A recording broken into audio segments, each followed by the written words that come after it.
Bonjour ou bonsoir, de partout où vous nous regardez sur Niwot Info 1. Merci de votre fidélité, merci de nous choisir chaque soir pour vous informer sur l'actualité sociopolitique et économique d'ici et d'ailleurs dans cette émission Niwot Soir. Mamadou Diouf, bonsoir, c'est un plaisir de vous retrouver sur ce plateau. C'est un plaisir partagé. Bonsoir Charlotte.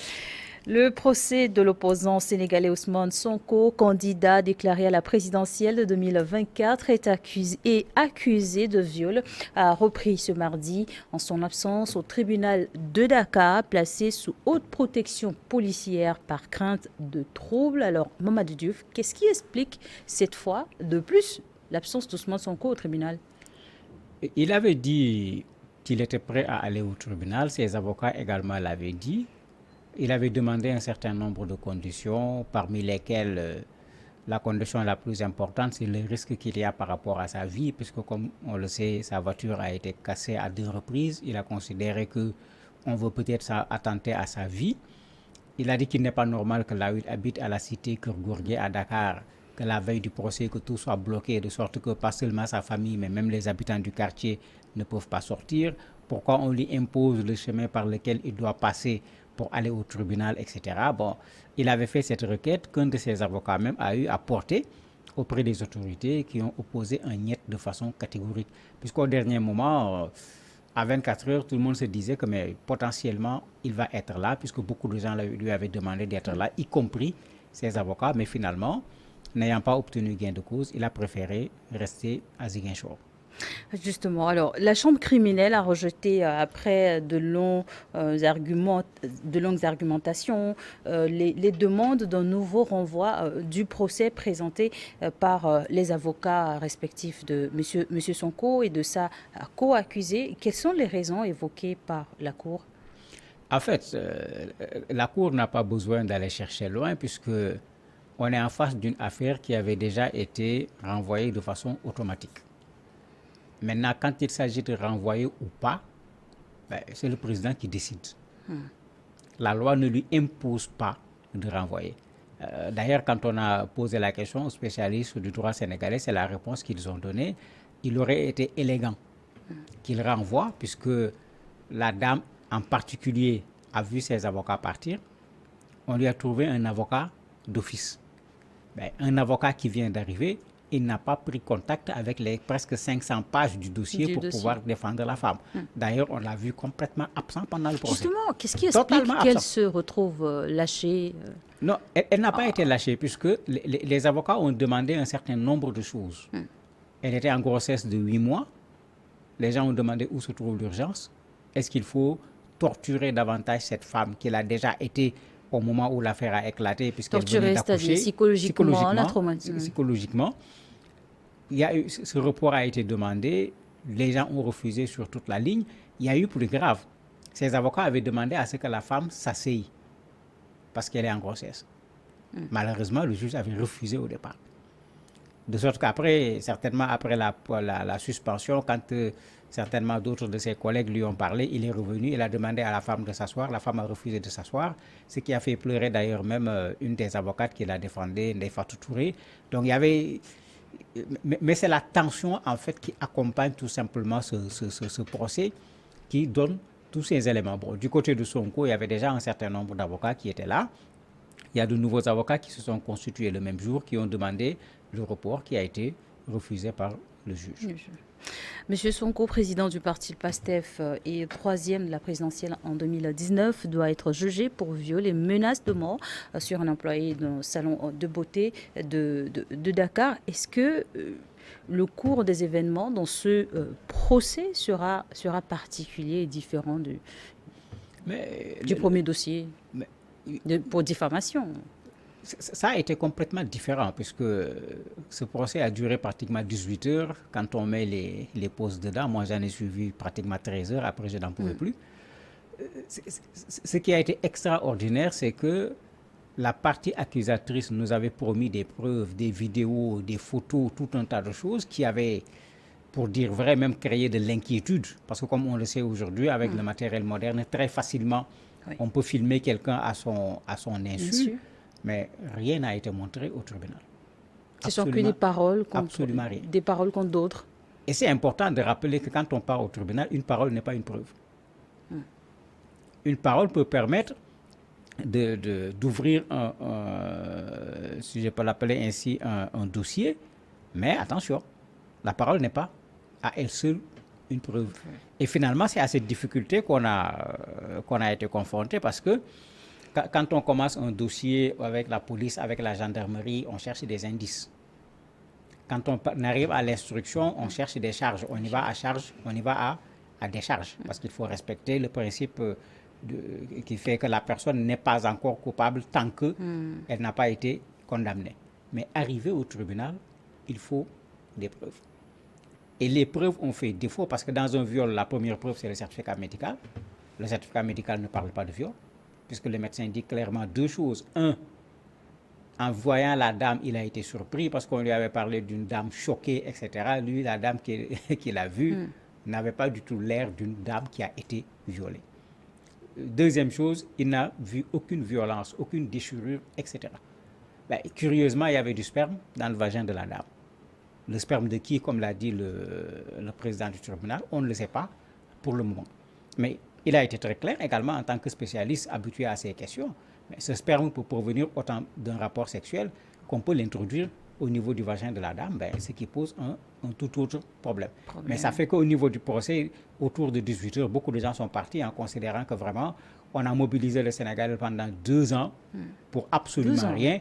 Parce que d'habitude, quand on parle de procès de viol, bon, dès que ça commence au bout de 3 heures, on commence à voir les choses un peu clairement pour savoir ce qui s'est passé.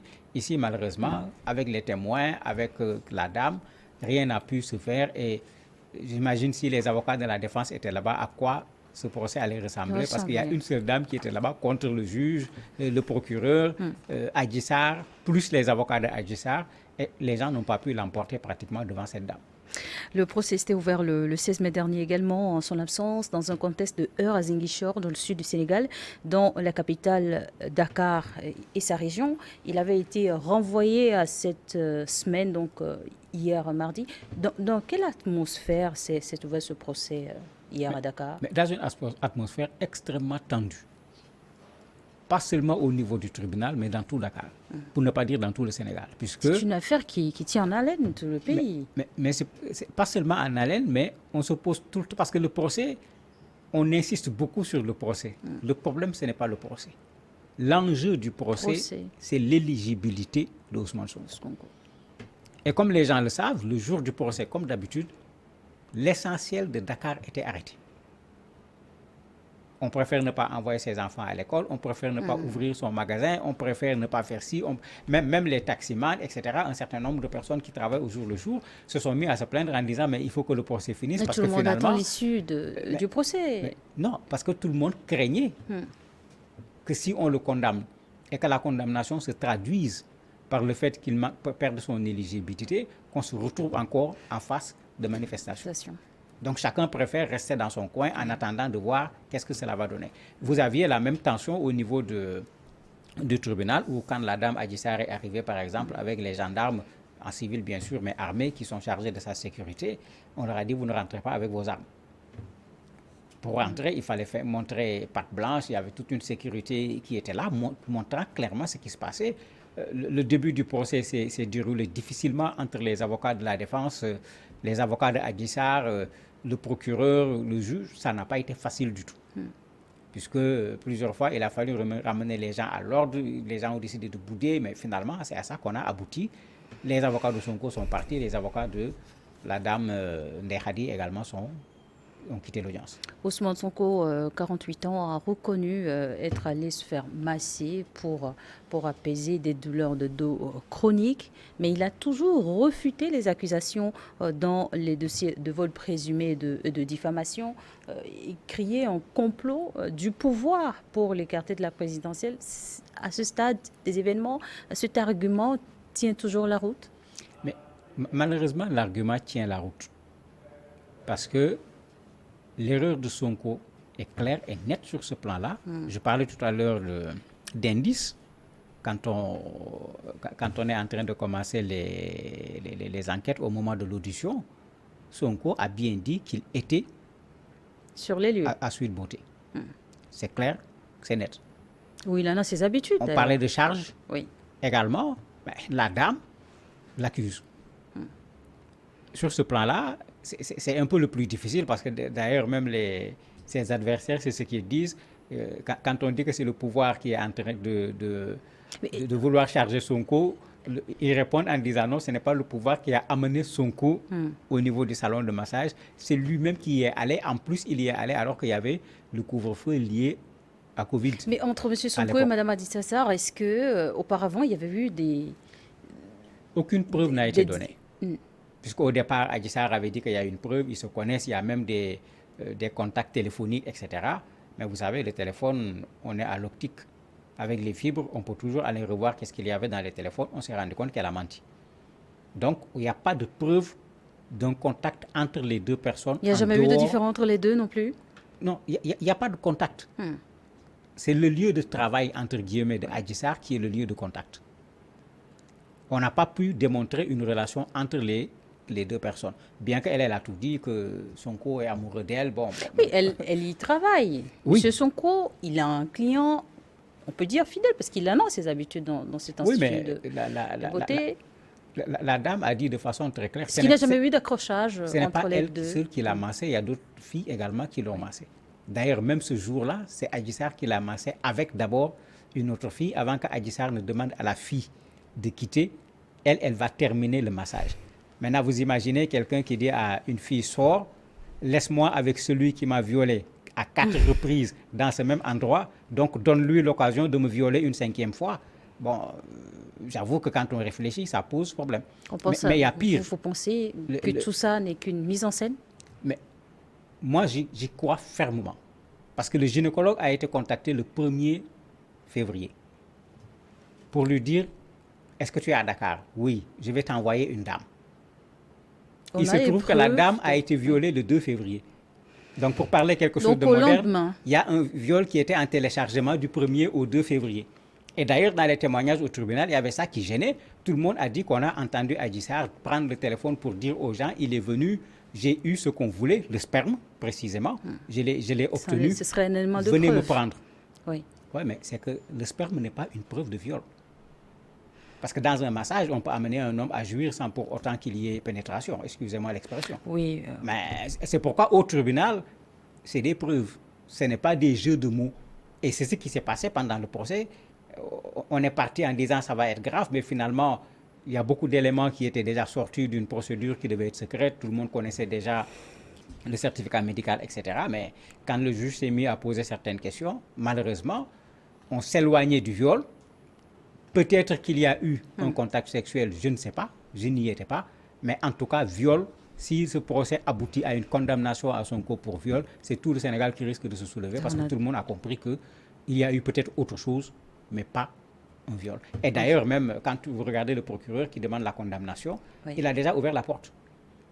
Parce qu'il dit pour viol, il demande 10 ans. Et il précise, si cela ne remporte pas la conviction du juge, il propose qu'il soit condamné à 5 ans pour détournement de jeunesse. Bon, d'ailleurs, même les gens lui ont dit que détournement de jeunesse n'existe pas dans les textes du Sénégal. On parle de détournement de mineurs. Dans tous les cas, que ce soit l'un ou l'autre des verdicts sera de lourdes conséquences sur l'avenir politique de Ousmane Sonko. Bien sûr, n'oublions pas qu'il est déjà condamné à 6 mois. Oui. C'est-à-dire qu'il y a déjà des conséquences extrêmement graves pour lui par rapport à l'élection. C'est aller en cassation, mais en cassation, on ne juge plus. On va juste regarder la forme. Si toutes les règles ont été respectées, on confirme. Mais l'autre chose, ici, il n'est pas venu. Il a été jugé par contumace. S'il y a une condamnation, avec la contumace, ce n'est même pas comme de l'autre côté où on va à la cassation, etc. Avec la contumace, automatiquement, il perd son statut d'électeur, ce qui veut dire qu'il ne pourra pas être candidat. C'est la grande inquiétude de. Oui, mais c'est pourquoi tout le monde lui disait qu'il faut y aller. Tout son soutien, justement, en disant crainte pour sa sécurité. Il a annoncé qu'il ne répondrait plus aux convocations de la justice sans garantie de l'État pour son intégrité physique. Mais l'État, justement, l'État sénégalais n'a donné aucun signe d'avoir accédé à cette exigence. En fait, il y a un problème qui se pose quand on part au tribunal. On est accusé. Est-ce qu'on peut avoir des exigences? Parce qu'aussi, il faut dire les choses comme elles sont. On m'appelle au tribunal pour me juger. Ben, mon rôle, c'est d'aller au tribunal. Puisque ce qui pose le problème de sécurité, c'est là où vous avez l'aspect politique des deux côtés. Sonko également est dans la manipulation. Quand Oui. il part au tribunal, mais s'il se fait accompagner par les populations, ben, son déplacement sur le tribunal devient une manifestation politique en bonne et due forme, qui n'a plus rien à voir avec le jugement. Et bien sûr, on ne peut plus parler de risque de troubles à l'ordre public parce que tout le monde sait comment ça se passe, surtout à Dakar. Déjà, vous avez vu, les gens ont préféré ne pas partir en se disant qu'il risque d'être bloqué à Dakar si jamais il part et que les jeunes le suivent. Mais c'est que des deux côtés, chacun a essayé de tirer de son côté d'un point de vue politique. On n'a pas été en face d'une affaire juridique tout simplement parce que si c'était ça, ça n'aurait pas intéressé les Sénégalais autant parce que malheureusement, ce n'est pas le seul cas de viol au Sénégal. Dernière question, Mamadou Diouf, sur l'affaire Ousmane Sonko, le procès qui a repris donc hier à Dakar. Monsieur Sonko est présumé se trouver à Ziguinchor, ville dont il est le maire et où il s'est retiré il y a plusieurs jours, à des centaines de kilomètres de la capitale sénégalaise. C'est une information vérifiée? Oui, elle est vérifiée. Il est sorti une fois se promener. Il y a son avocat, maître Clédor Ciré-Ly, qui a dit qu'il est allé le voir après le procès. Il est bel et bien à Ziguinchor. Et quelle est la suite des événements après l'audience de ce mardi? Actuellement, on attend le délibéré pour le 1er juin, puisque ça, c'est le procureur qui l'a dit, voilà ce que je demande. Il va falloir maintenant que le tribunal dise s'il est condamné, si on déclare un non-lieu, s'il est acquitté, il est condamné à quelle peine. Et malheureusement, c'est là où on risque d'avoir à Dakar ce qui crée la crainte si cette condamnation se traduit par une impossibilité pour Sonko d'être candidat. Le verdict du tribunal le 1er juin, vous dites. Merci beaucoup, Mamadou Diouf, d'avoir accepté répondre à nos questions. Merci à vous également de nous avoir suivis. On marque une courte pause et on se retrouve juste derrière pour le plateau de l'invité.